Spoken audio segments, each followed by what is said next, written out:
A house loomed on the horizon. Bright blue walls stuck out of gray rocks, barely discernible against the bare sky. Kana B70 activated the telephoto in her eyes, and the lens whirred. Discs turned in her head with a scratching sound, prompting maintenance.sys to send yet another note to Katwe Garage. Her outbox bulged, bloated with rejection. The lens failed to protrude. She launched the photo edit app and zoomed in on the picture of the landscape, cropping out the house and ending up with a heavily pixelated image. The scratching grew louder as mem.sys scanned billions of media files in her drive to understand the house.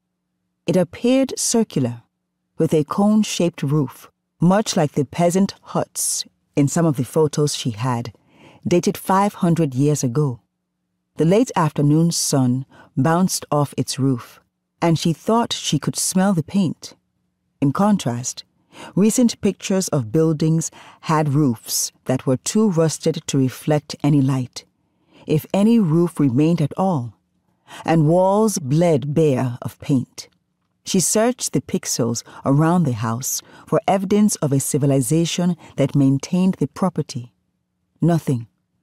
Just bare, gray rocks, crowding an impossibly new house. Perhaps it is a mirage. Her system hung up. The discs stopped scratching. The gears in her belly ceased whirring, and the fans on her back froze. She had had a thought. Mem.sys had not made calculations on image comparisons to associate the house with an illusion. It had received data from somewhere. Something had whispered. She checked the address of the sender and found a strange program in a chip inside her head, organic.sys, whose metadata identified it as a secondary operating system.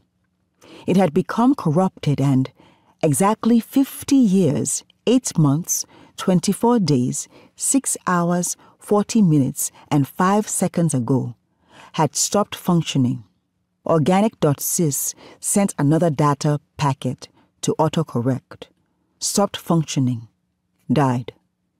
A memory purge had cleaned her system of the dead program, and yet here it was, sending her data like a ghost whispering to a child.